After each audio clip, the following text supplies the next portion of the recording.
Well, right now, NDP leader Marit Stiles is joining the call for action to reduce healthcare wait times in Ontario. Let's listen in live. Raising the alarms of emergency rooms in crisis across the country, but we know that here in the province of Ontario, things are really desperate. A man in Waterloo region recently had to wait 11 hours to be transferred from paramedic care to hospital. And every day, we are hearing about more people being forced to travel far from home because their emergency room or their urgent care center is lacking the staff they need to stay open.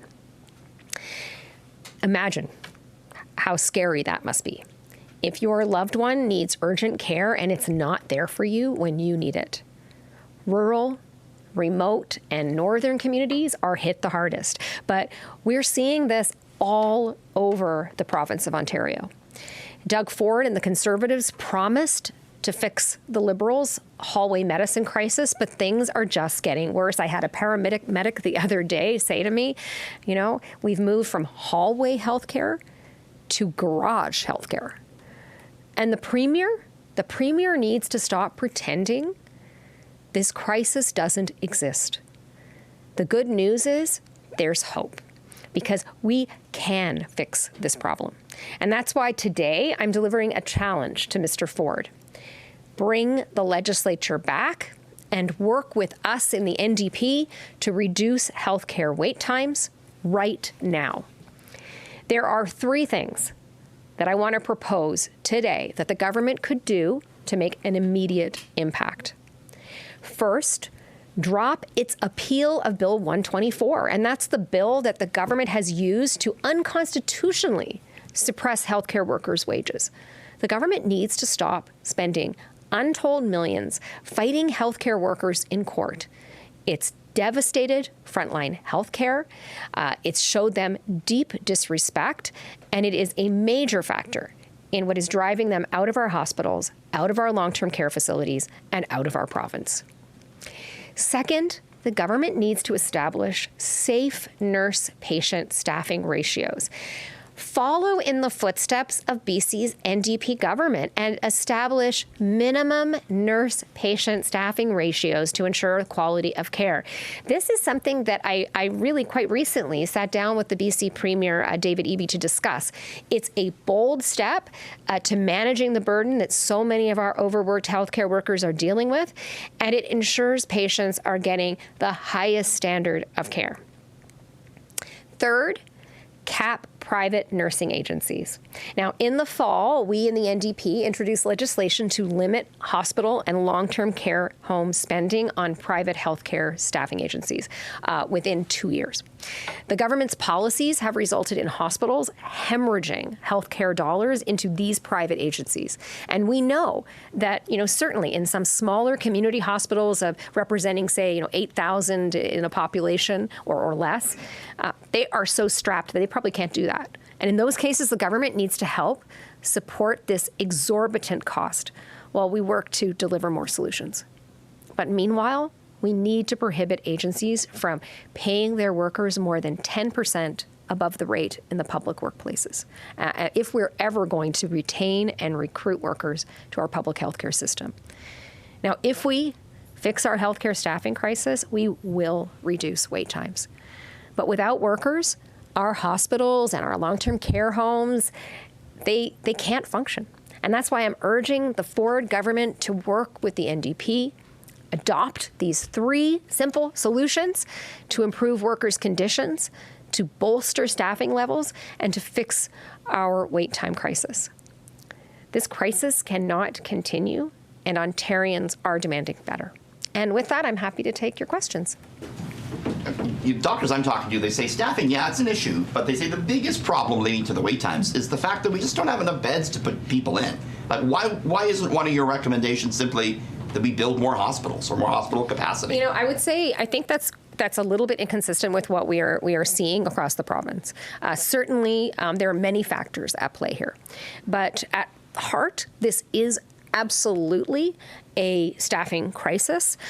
It is an overcrowding crisis, and I think there are ways that some hospitals are managing that bed situation more effectively than others, and some tools that we can learn from and examples we can learn from. But at its heart, and I think you're hearing this from the experts and the frontline workers all across this province, this is a staffing crisis.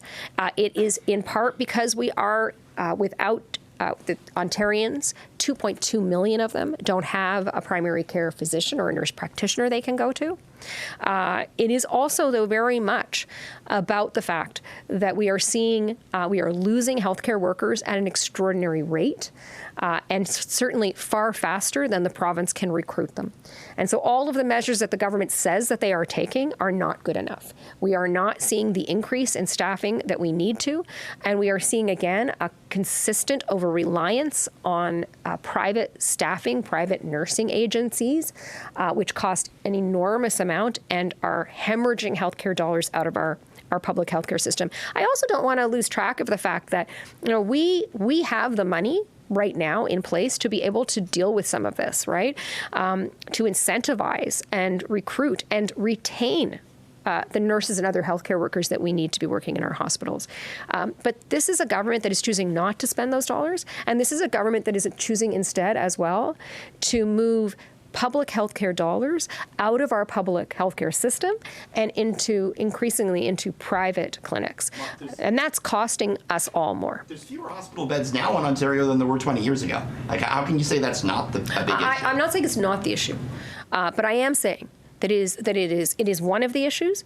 But look, a bed is just a bed, and it's going to sit empty unless we have the healthcare workers there to staff it. So at the end of the day, if we do not address this staffing crisis, we are going to continue to see this crisis worsen. With your second recommendation on the staffing ratios, like if there just aren't enough nurses, what happens? Well, I mean, I think that is what the BC government is doing that's so significant, right? Is they're saying the reality is we're going to set these ratios both because we see that our healthcare workers are overburdened, and we want to attract them and we want to retain them. So if nurses are leaving the system and other healthcare workers because they are feeling so overburdened, so overworked, and as I've mentioned here before, so many of the nurses that I speak with in our communities talk to me about the moral crisis that they're experiencing as they are put in situations increasingly, where they feel that they cannot provide the care that people so desperately need and the quality of care. So what I hear from nurses and other healthcare workers is these these patient-nurse ratios are absolutely critical to them being able to provide the care they know they can and need to provide. And it's also going to mean, in addition to and in combination with the other measures I've talked about, that we can continue to not only recruit more healthcare workers into the system, but retain them. Yeah. But does it just mean instead of this hallway healthcare or garage healthcare, as you said, like no healthcare? No, I think absolutely the opposite. What we are seeing is healthcare workers leaving the public healthcare system, nurses who are moving into private nursing agencies because they can have more flexibility, be paid more, and not have that burden that I've talked about. We need to cap those nursing agencies. We need to push, we need to create the working conditions that nurses want to work in. That will draw them back into the public healthcare system, and so that they can do the work that they want to do in that system. We are hemorrhaging. Let's not pretend that what's happening right now, it's not about money. We are hemorrhaging healthcare dollars, right? And if anything, we have $22 billion that the government is sitting on for a rainy day, and the rainy day is here right now. We know that hospitals across the country are seeing a lot of these same issues. Is there something unique about the situation Ontario is in? Yeah, I think when you look at what's happening, other provinces like BC are starting to take measures that nurses here and other healthcare workers here are looking to and saying, wow, they get it, right? They understand the pressure that we're feeling. They're willing to make the kind of change that we need. Nurses in Ontario, and I speak with a lot of them, and I speak to the organizations that represent them, feel deeply disrespected by this government. This is a government that, let's not forget, has taken healthcare workers to court to suppress their wages in a pandemic and continue to fight in court. So the disrespect that they're feeling here in the province of Ontario is very deep. And I think when you look at what the government's claims that they're trying to do to recruit more, and they talk about all these numbers, it is clear we are losing healthcare workers, nurses, at a higher rate than we can possibly recruit them. So it is a retention issue as well as a recruiting issue, and we are not retaining those healthcare workers. And as I said, this is part of the Liberals' legacy, right? The Liberal legacy of hallway healthcare in this province remains, but it's worsened. And now we have patients moved into garages, for goodness sake. This is, and I think many of us, Ontario, there aren't many Ontarians who haven't had the experience in recent years of what this means for our loved ones when they're in hospital and when they need care desperately. And I know I'm one of those people who've had that experience with family members. I know more and more people are seeing it. I think that Ontarians are losing patience with the government on this point. Do you think that dropping the appeal of Bill 124 would... Well, we've been listening to NDP leader Marit Stiles speaking to reporters down at Queen's Park, and she's joining the call for action to reduce healthcare wait times in Ontario and some criticisms of the provincial government as well.